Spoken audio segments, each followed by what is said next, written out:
Hi, friends. So, real talk. This is my second take on recording this podcast. I actually recorded the entire episode. And as I was recording it, I'm like, I don't like this. I don't like how I'm talking about this. I'm going off on too many tangents.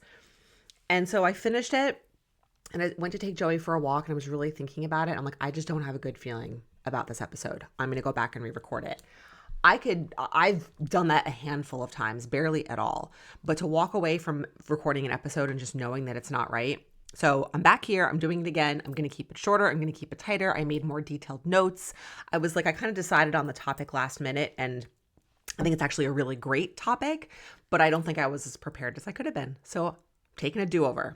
All right. So let's jump in here. I'm going to tell a very quick story, and then it's going to lead into what I'm going to talk about, which is kind of big picture, how to make something that feels really hard easier. But I'm going to talk about a very specific example of that, something that people come to me a lot with, which I'll just tell you now, which is around like meal prepping and planning. All right, that's kind of the thing I'm going to talk about. But here's how this came about. So last week I had just washed my hair. I wash my hair once a week. And Danny randomly asked me, I was in the bathroom, he goes, do you ever just like get your hair wet but not wash it? And I looked at him like he had 10 heads. I was like, why the fuck would I do that? Like, why would I waste my time and get it wet? I have to do so much work to get it wet. And then once it's wet, to deal with it, of course I'm going to put shampoo in it and actually get it clean and get something out of it. Just getting it wet doesn't give me anything. And it really got me thinking, because I've talked about this a lot on Instagram, but never here, I don't think. I hate washing my hair. It is one of my most disliked, least look forward to I'm not even gonna say adult tasks, because you have to wash your hair like your entire life, just human tasks of existing in a human body. I have really thick hair. It's now long and it is time consuming, and I just don't like it. And so, but when he asked me this, I really started thinking about, well, why do I dislike it so much? And I kind of had this like aha moment. I'm like, God, it's not just the washing part. When you say you have to wash your hair, you think about like being in the shower and the wet and the suds and all that. But there's so many steps to it, right? I have to get my hair wet. We all have to get our hair wet. It actually takes a lot to get my hair thoroughly wet, to make sure the water gets all the way to my scalp in all the places. My hair is very densely packed. It takes time. And if I don't do that, then it like screws up the whole thing. Then I got to get the shampoo, and it's the same thing. Getting the shampoo worked all the way into my scalp, around my whole head, takes time. And it gets like annoying. It's like work. And then I got to do the conditioner, and then I got to rinse it out. And this whole time, hair's like coming out. It's like sticking to my body, and it's on the shower floor, and I'm just like pulling it out. And it's just like, ugh, it's just yucky. Sidebar, isn't it so weird how when hair's in your head, it's like fine, but the minute it comes out as like a single strand, or there's like hairs on the floor, even though knowing it's your own, you're totally grossed out by it? Or is that just me? Like, I like hate dealing with like single threads of hair that are on my body or like sitting on the floor. And I clean it up all the time, but I'm just like, ew, it's like a hair. It's a hair. I'm like, it was just in my head. It was normal there. And now suddenly it's off of my body and it's like this yucky thing. I don't know if that's just me. Anyway, so I go through this process, which takes time and takes a lot of work.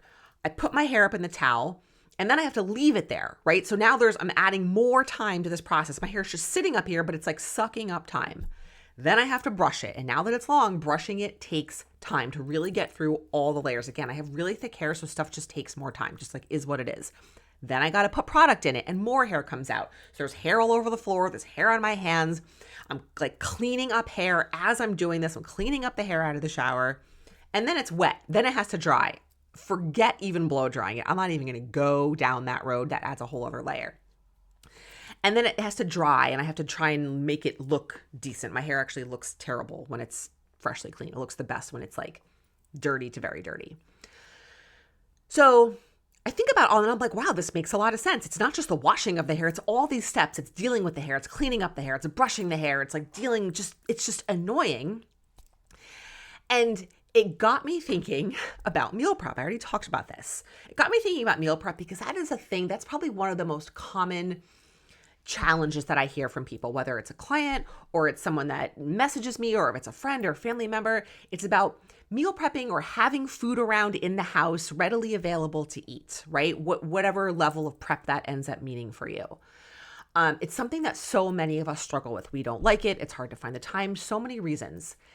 And I kind of started equating this to like washing my hair. I'm like, well, why? What is it about meal prep that feels so hard? Let's break down the steps of this. Just like I broke down, I'm like, oh, this is why I really hate washing my hair, because it's so many steps and there's X amount of work at each step. How can we break down the steps of meal prep, right? There's figuring out what to make, figuring out when you're going to make it. There's researching recipes if you're going to do that. There's making a list to go to the store. There's actually going to the store. There's bringing the groceries home. There's unloading them. There's putting them away. There is prepping. There is the actual cooking part. There is the cleanup part, right? There's so many steps. I just listed off probably at least 10 steps right there. So we talk about, oh, I've got a meal prep, but it's like, I've actually got to do all of that. I've got to break this down into all these different steps. And so what I think is kind of a key step here that we overlook is, instead of just trying to like force our way through it or say, fuck it, I'm just not someone who meal preps. It's, let's break down all the different steps of this and let me identify which of these steps feels the hardest. Where do I get tripped up? And you will probably get tripped up in more than one place, but you're probably not going to get tripped up in every place. There are definitely parts of that process that you dislike or that feel like bigger obstacles than others. And figuring out what that is going to change everything, right? Like if I connect this back to the hair washing thing, it's not like a total parallel. I could easily go and get my hair blown out, right? I choose not to do that for a couple of different reasons, but that would be a way to make the whole thing easier. I could get the same outcome, which is clean, dry hair, but I could pay someone to do it. I have to use my time differently. Part of the reason I only wash my hair once a week is because of how much I dislike doing it. And so I'm fortunate that I can get away with that my hair actually looks fine if I only wash it once a week. Actually, if you're watching this on YouTube, today is 1 week. I actually am going to go an extra day. And it is pulled up, and I did use dry shampoo, but like you would never know that I haven't washed my hair in a week today. So it's like I make the whole process easier by doing it less often, right? I'm not avoiding doing it because it's not like my hair is so disgusting. It's not like, you know what I mean? So I do have that flexibility, but I'm able to manage the discomfort of that by doing that thing less often. So it's like with meal prep, what are the different steps and how can you simplify? How can you make one or two of them a little bit easier on yourself, right? That's really what I wanted to talk about today, right? So if you look at, if figuring out what to make is what's tripping you up because you feel like you have to research recipes, let's stop researching recipes and let's come up with just a meal template, right? I'm going to have a protein, I'm going to have a veg, I'm going to have a carb, and I can mix and match those, right? I'm going to grill chicken thighs and some flank steak.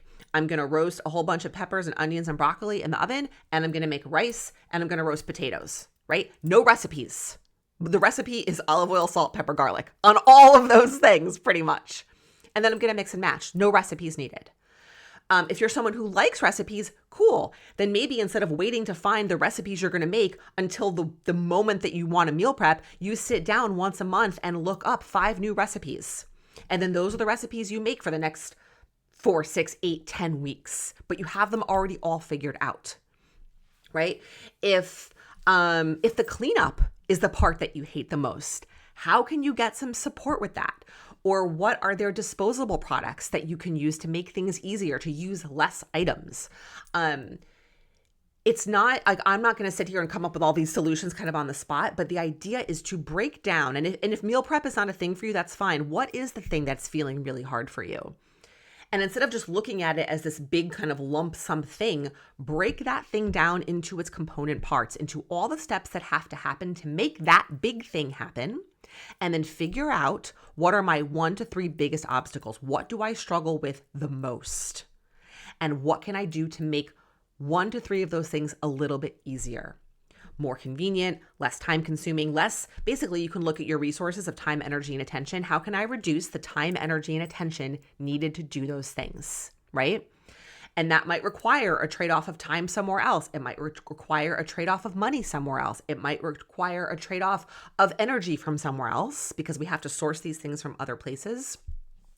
But really identifying, how can I make the parts of this process easier on myself. I talked about this a little bit in last week's episode, which was about going to the gym, right? And figuring out what are your biggest obstacles with going to the gym and how can you make them easier? How can you do less? And for a lot of people, it's time and energy. I'm too tired or I don't have enough time, right? So how can we do less, do an easier, shorter, less physically demanding workout? And that will address both of those things. So that's really the crux of what I wanted to talk about. I've already shaved like 6 or 7 minutes off the original episode. So win-win for all of us. Is really looking at the thing that's challenging, breaking it down into all of its component steps. Like sit down with a piece of paper and write this out. Don't do this in your head. Write it out. Get really clear so you can show yourself and be like, oh, wow, this is why this feels so hard. Because it's not just meal prepping. It's all this other shit that has to happen both before and after.